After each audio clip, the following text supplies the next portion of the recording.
பாத்தியா 365 நாளைக்கு டீட்டெயிலா ஷெட்யூல் போட்டு இதுல வச்சிருக்கேன். இந்த விவரம் தான் என் மூலதனம். நான் உனக்கு தர்றது சோறு இல்ல தம்பி, இன்ஃபர்மேஷன்.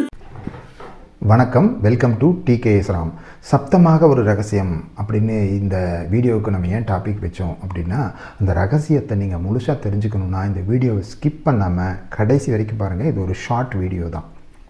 நேற்றுக்கு நம்ம பார்க்கும்போது யூஎஸ் ட்ரெஷரி பாண்ட்ஸை பற்றி பார்த்தோம். யூஎஸ் ட்ரெஷரி பாண்ட்ஸ் எதற்காக இஷ்யூ பண்ணப்படுகிறதுனா, அந்த நாட்டுக்கு தேவையான கடனை உள்நாட்டிலிருந்தும் வெளிநாட்டிலிருந்தும் பெறுவதற்காக இந்த ட்ரெஷரி பாண்ட்ஸ் உபயோகப்படுத்தப்பட்டது. எவ்ரி டைம் அந்த நாட்டுக்கு பட்ஜெட் டெஃபிசிட் வந்தாலோ அல்லது வேறு ஏதாவது காரணத்துக்காக பணம் தேவைப்பட்டாலோ இது மாதிரி ட்ரெஷரி பாண்ட்ஸை இஷ்யூ பண்ணி பணம் அந்த அரசாங்கம் வரவழைத்து கொள்ளும். இதுதான் ட்ரெஷரி பாண்ட். ட்ரெஷரி பாண்டை 10 வருஷத்துலேருந்து 30 வருஷம் வரைக்கும் வேரியேஷன்ஸில் கொடுக்குறாங்க. இப்போ ஒரு டைம் நீங்கள் பாண்ட் வாங்கிட்டோன்னா 10 வருஷம் கழித்து தான் மெச்சூரிட்டி ஆகும். எவ்ரி இயர் 2 டைம்ஸ் அதுக்குரிய இன்ட்ரெஸ்ட் கொடுத்துருவாங்க. அது இல்லாமல் ஈல்டு அப்படின்னு ஒன்று கொடுப்பாங்க. இதுதான் அதோட கான்செப்ட்டு. இதை வாங்குறவங்க உள்நாட்டில் 70% பாண்ட்ஸ் விற்கப்பட்டிருக்கிறது, வெளிநாட்டில் 30%. டோட்டல் வேல்யூ 26 ட்ரில்லியன் சொல்லியிருந்தேன். வெளிநாடுகளில் $8 ட்ரில்லியன் மேலே இருக்குது. உள்நாட்டில் மிச்சம் இருக்கக்கூடிய அமௌண்ட் இருக்குது $26 ட்ரில்லியன். இப்போது என்ன பிரச்சனைனா, இந்த ரகசியத்தினுடைய முதல் படி 2025ஆம் வருடம் கிட்டத்தட்ட $7 ட்ரில்லியன் அளவுக்கு இந்த செக்யூரிட்டி பாண்ட்ஸ் மெச்சூரிட்டி ஆகுது. அப்படின்னா என்ன அர்த்தம்னா, $7 ட்ரில்லியன் அளவுக்கு பே அவுட் பண்ண வேண்டியிருக்கும். அரசாங்கத்துக்கிட்ட பணம் இல்லை அப்படின்னா எங்கேருந்து பே அவுட் பண்ண முடியும்? அப்போது அந்த பாண்டை ரீசெல் பண்ணி ரீஃபைனான்ஸ் பண்ணணும். அப்போது ஒருத்தன் விற்கிறாங்கன்னா வேறு யாராவது வாங்க வைக்கப்பட வேண்டும். எப்படி வாங்குவாங்க? அவங்க ஸ்டாக் மார்க்கெட்ஸ் எல்லாம் கீழே போச்சுன்னா வாங்குவாங்க. அவ்வளோதான் ரகசியம். அப்போது ஸ்டாக் மார்க்கெட் கீழே விழணும் அப்படிங்கிறது பர்பஸ்ஃபுல்லாக நடக்குதா அப்படிங்கிறது ஒரு பெரிய கேள்வி. அதற்குரிய பதில் தினம் வரக்கூடிய செய்திகளிலும் பேட்டிகளிலும் ப்ரெஸ் கான்ஃபரன்ஸிலும் வெட்ட வெளிச்சமாக வெளிப்படுகிறது என்பது தானே உண்மை. ஒரு நாள் 25% டேரிஃப் அலுமினியத்துக்கும் இரும்புக்கும் 2 அண்டை நாடுகளுக்கும் போடப்படுகிறது. அடுத்த நாள் மிரட்டல் விடப்படுகிறது, 50% அந்த டேரிஃபை ஆக்கி விடுவேன் அப்படின்னு. உடனே கனடா என்ன சொல்கிறாங்கன்னா, அவங்களுடைய ஆயுதம், இவங்க வில்லு விட்டால் அவங்க அங்கேருந்து ஒரு ஆயுதம் ஒன்று விடுறாங்க. அந்த ஆயுதம் என்னென்னா, உங்களுக்கு கொடுக்கக்கூடிய எலக்ட்ரிசிட்டிக்கு 25% டேரிஃப் போட்டுருவோம் அப்படின்னு சொல்கிறாங்க. உடனே இதை பேக் அவுட் பண்ணுறாங்க.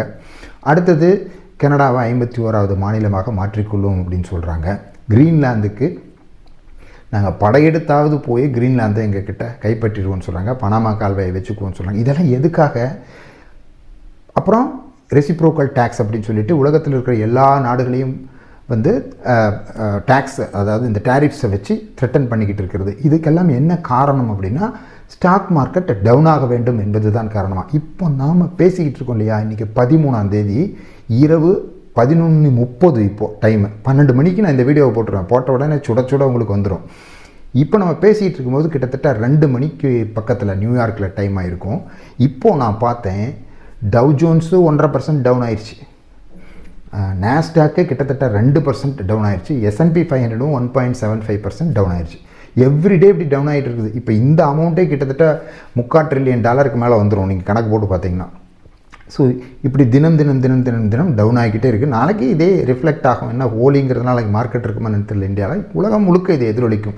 ஸோ உலகம் முழுக்க இருக்கக்கூடிய இன்வெஸ்டர்ஸு மார்க்கெட்ஸ் எல்லாம் டவுன் ஆனால் என்ன பண்ணுவாங்க? ஆல்ரெடி $4 ட்ரில்லியன் எடுத்துட்டாங்க இல்லையா மார்க்கெட்லேருந்து. அந்த பணத்தை என்ன பண்ணுவாங்க? அவங்க ஏதாவது ஒரு இடத்துல இன்வெஸ்ட் பண்ணி தான் ஆகணும். சும்மா வச்சுருக்க மாட்டாங்க. சும்மா வச்சுருந்தா இன்ஃப்ளேஷனால் அந்த பணத்தினுடைய வேல்யூ குறையும்.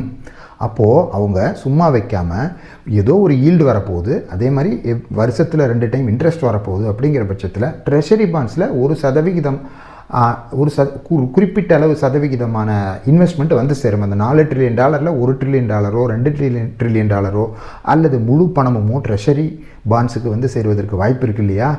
அவ்வளோதாங்க கான்செப்ட்டு. இதுதாங்க ரகசியம். அப்போது ஒரு பொருளினுடைய விலை குறைகிறது அப்படிங்கும்போது அதில் இருக்கிற இன்வெஸ்ட்மெண்ட்டை வெளியெடுத்துருவோம். அது வேறு எங்கேயாவது இன்வெஸ்ட் பண்ணணும் அப்படிங்கிறதுக்காகவே இது குறைக்கப்படுகிறதா அப்படிங்கிற ஒரு கேள்வி எழுது இல்லையா? இந்த ரகசியத்தை தான் நான் சத்தமாக சொல்லணும்னு நினச்சேன். இன்னும் நிறைய ரகசியங்கள் இருக்குது. நாளைக்கு ஸ்டே டியூன்ட். இன்னொரு ரகசியத்தை சொல்கிறேன். அதாவது இப்போ வேண்டாம் அதை பற்றி. நம்மளோட சேனலில் வரக்கூடிய வீடியோக்களை தொடர்ந்து பார்க்கணுன்னா நீங்கள் போய் சப்ஸ்கிரைப் பண்ணிக்கோங்க. அதேமாதிரி லைக் பண்ணுங்கள், ஷேர் பண்ணுங்கள், கமெண்ட் பண்ணுங்கள். உங்களோட ஒவ்வொரு லைக்கும் ஷேரும் கமெண்ட்டும் எங்களுக்கு ஒரு உத்வேகத்தை கொடுக்கும். அதுதான் இந்த வீடியோவை நிறைய பேர்த்துக்கு கொண்டு சேர்க்கும். மீண்டும் இன்னொரு நிகழ்வில் சந்திப்போம். See you soon.